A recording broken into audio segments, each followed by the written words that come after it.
So guys अब हम लोग देखते हैं इंट्रोडक्शन पार्ट के अंदर कि what is a social movement and what is political movement. ठीक है, सो इंट्रोडक्शन पार्ट जो है ये चार पार्ट में डिवाइड है हमारा chapter. Very first part is that is introduction. इसके बाद हम लोग देखेंगे वाई मूवमेंट्स, यानी कि मूवमेंट्स क्यों जरूरी है और क्यों होती है, जरूरी भी है क्यों, ये भी हम लोग देखेंगे। वाई मूवमेंट्स, इसके आगे क्वेश्चन मार्क है, दैट मीन्स हम लोग देखेंगे रीजंस क्यों होती है और क्यों जरूरी है, दोनों चीजें यहाँ पे देखनी है। Then in detail what is a movement, किस तरह से लॉफुल तरीके से अगर किसी चीज का प्रोटेस्ट भी करते हो तो दैट इज अ मूवमेंट, और अनलॉफुल तरीके से करते हो तो दैट इज अ क्राइम। वो इन डिटेल हम लोग देखेंगे व्हाट इज अ मूवमेंट इस टॉपिक के अंदर, that is again a question mark.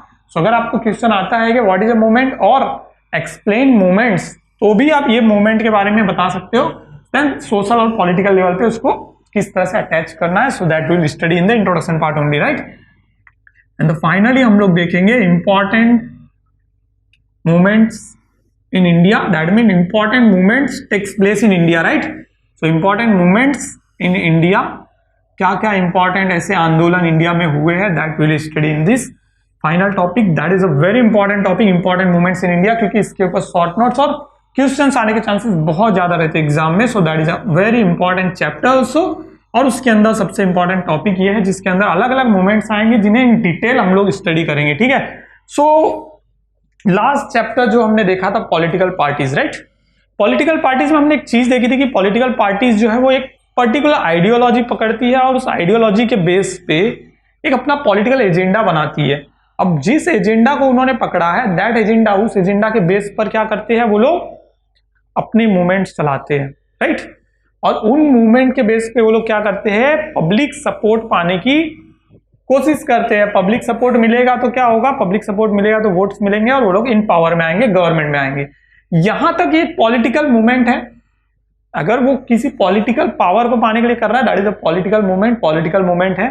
But my dear friends, अगर वो पॉलिटिकल पार्टी किसी specific issue means problems in the society में जो प्रॉब्लम्स होते हैं, सोसाइटी में कुछ न इश्यूज होते हैं, कभी वाटर रिलेटेड प्रॉब्लम है, लोकल लेवल पे जब हम लोग देखते हैं जहां पे म्यूनिसिपैलिटीज होते हैं तो लोकल वाटर प्रॉब्लम होती है, पॉल्यूशन प्रॉब्लम होती है, रास्ते खराब है, दैट इज अनदर प्रॉब्लम। और कहीं पर ट्रांसपोर्टेशन इश्यूज है कि हमारी जो इन सिटीज के बिटवीन में जो ट्रांसपोर्टेशन बराबर नहीं है, local trains, railways issue, that is जो छोटे छोटे इश्यूज है उनसे रिलेटेड क्या होती है, पॉलिटिकल लेवल पे पॉलिटिकल पार्टीज जो है वो मूवमेंट करती है। सोशल लेवल पे बहुत सारे सोशल ग्रुप भी करते हैं, तो पहले पॉलिटिकल लेवल पे देखेंगे तो हमें अच्छे से समझेगा कि व्हाट इज मूवमेंट। ठीक है, सो पॉलिटिकल पार्टीज क्या करती है, मूवमेंट करती है। बट माय डियर फ्रेंड, क्या होता है कि अगर वो लोग जब टारगेट करते हैं किसी स्पेसिफिक पर्सन के लिए, जैसे मान लीजिए फार्मर से रिलेटेड होने को इशू कर दिया कि फार्मर्स को जो है वाटर सप्लाई बराबर नहीं मिल रही, इसकी वजह से क्या हो रहा है, फार्मर्स अपना काम अच्छे से नहीं कर पा रहे। सो यहाँ पे उन्होंने किसको टारगेट किया, सिर्फ फार्मर को टारगेट किया। और अगर वहां पे वो फार्मर को टारगेट करते तो उनके जो बाकी जो पब्लिक है उनके साथ वो नहीं जुड़ पाते। सो पॉलिटिकल लेवल पे जब भी एक पॉलिटिकल पार्टी को एजेंडा बनाती है तो वो ये देखती है कि क्या उसका जो इंटरेस्ट है वो सबके लिए है। ठीक है, यानी कि पॉलिटिकल पार्टी जो है वो every section of the society के साथ जुड़ना चाहती है। ऐसा नहीं ना कि फार्मर के साथ ही जुड़ना है, फार्मर ही खाली उनको वोट करेगा, ऐसा नहीं है ना।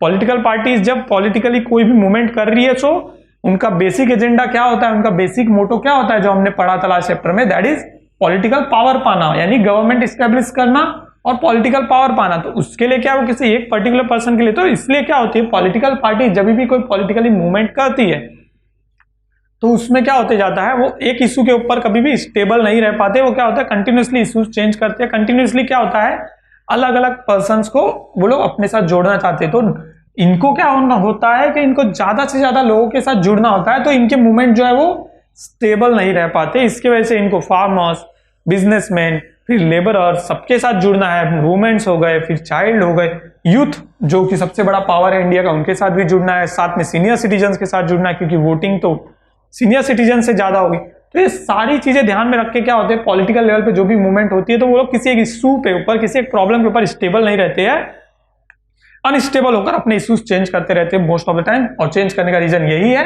कि वो सबके साथ जुड़ना चाहते हैं, ज्यादा से ज्यादा लोगों के साथ जुड़ना चाहते हैं, तो that is a political movement. अब वाई मूवमेंट्स में हम लोग देखते हैं, इंट्रोडक्शन पार्ट में हमें ये दिया बुक के अंदर कि इस तरह से पॉलिटिकल लेवल पे मूवमेंट्स होती है, तो उनका क्या है, इश्यू के ऊपर वो स्टेबल नहीं रहेंगे, क्योंकि उनको क्या है, सबके साथ जुड़ना है। अब क्या होता है कि इट इज नॉट पॉसिबल कि सारे लोग क्या है पॉलिटिक्स में ही आए और सोशल मूवमेंट करें, दैट इज नॉट पॉसिबल ना। पॉलिटिकल पार्टीज में हमने देखा, पॉलिटिकल मूवमेंट में भी हम लोग देख रहे हैं कि क्या हो रहा है, सारे लोग पॉलिटिक्स में जुड़ते हैं तो ही, मतलब किसी को अगर मान लो सोसाइटी के लिए कुछ अच्छा करना है, सोसाइटी के लिए वेलफेयर करना है, वेलफेयर ऑफ द सोसाइटी और सोसाइटी डेवलपमेंट के ऊपर काम करना है, तो पॉलिटिक्स में जुड़ना जरूरी तो नहीं है ना। All the people in the society can not participate in the political parties and contribute to social welfare, right.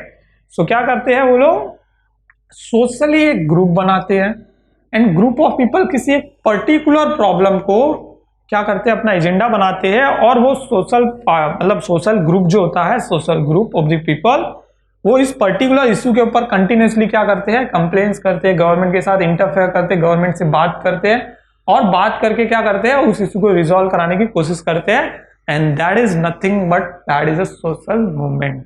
Okay, so that is a difference between political and social. Social movement का एक benefit क्या हो जाता है my dear, social movement का benefit ये हो जाता है कि जब जब भी सोशल मूवमेंट होगी तो उनका जो एजेंडा होता है दैट इज अ फिक्स, उनका जो इश्यू होता है दैट इज अ फिक्स, वो एक पर्टिकुलर इश्यू के ऊपर, पर्टिकुलर एजेंडा के ऊपर कंटिन्यूसली क्या होते हैं, अड़े रहते हैं, और उससे अपोज कर रहे हैं तो अपोज करते ही है जब तक कि वो से पा ना ले, और नहीं पाएंगे तो सालों तक करते रहते हैं, ठीक है।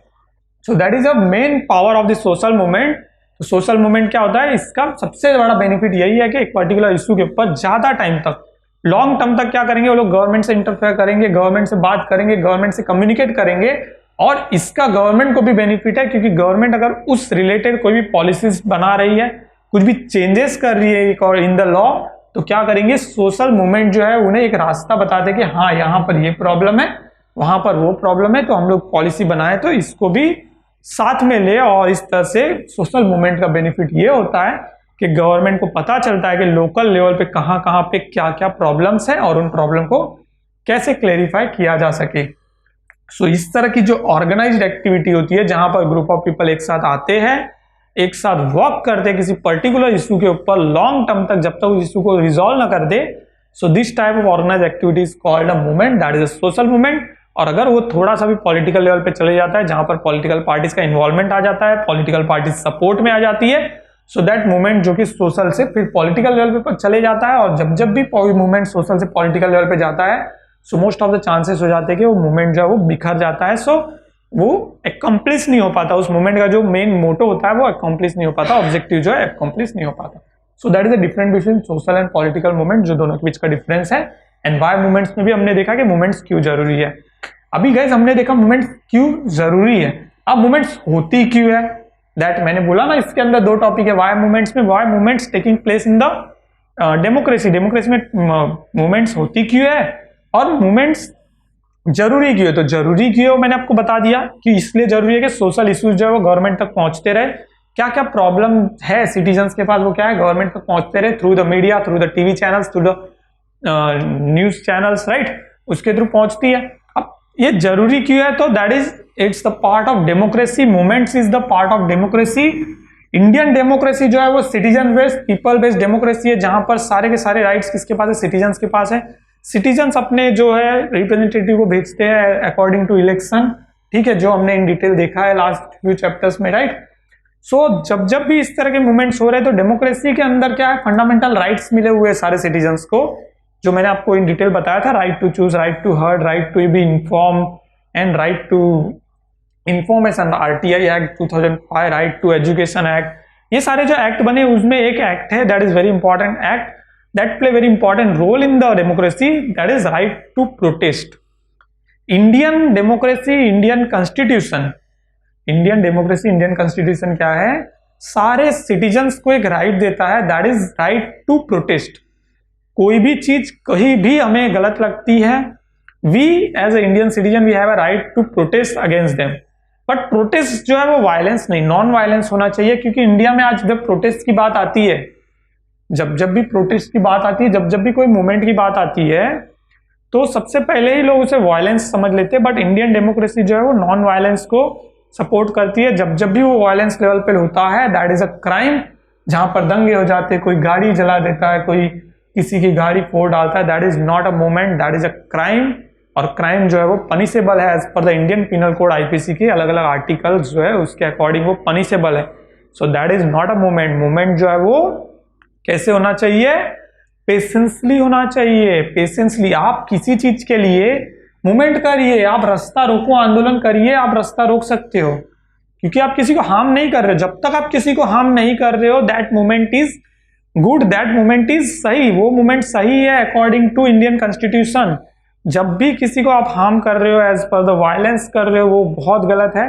So that is not a movement, that is a crime. So movement जो है वो रिस्पॉन्सिबली होना चाहिए, मूवमेंट जो है वो पेशेंसली होना चाहिए, मूवमेंट जो है वो नॉन वायलेंस के थ्रू होना चाहिए। That is good. And good इसलिए है क्योंकि वो डेमोक्रेसी जो है वो जिंदा ही इन मूवमेंट्स के कारण है। डेमोक्रेसी की सबसे बड़ी ताकत ही उसके सिटीजन है, और सिटीजन जब मूवमेंट करते हैं, सिटीजन जब प्रोटेस्ट करते हैं, तभी गवर्नमेंट को पता चलता है कि ये लॉ जो हमने बनाया है, ये कानून जो हमने बनाया है, इसके अंदर कुछ चेंजेस की जरूरत है, एंड अकॉर्डिंगली गवर्नमेंट इसमें चेंजेस करती है। इसीलिए मूवमेंट्स को क्या कहा है, वेरी इंपॉर्टेंट पार्ट का है डेमोक्रेसी का। और डेमोक्रेसी के अंदर सारे सिटीजन को राइट टू प्रोटेस्ट दिया गया है, मतलब उनको प्रोटेस्ट करने का राइट्स है। ठीक है, सो बेसिक फंडामेंटल राइट्स के अंदर राइट टू प्रोटेस्ट भी आता है, ये आपको पता चला। So therefore movements play very important role in the Indian democracy, ये हमने समझा। Now we move to the next topic, that is what is a movement. Okay, तो देखते हैं व्हाट इज मूवमेंट।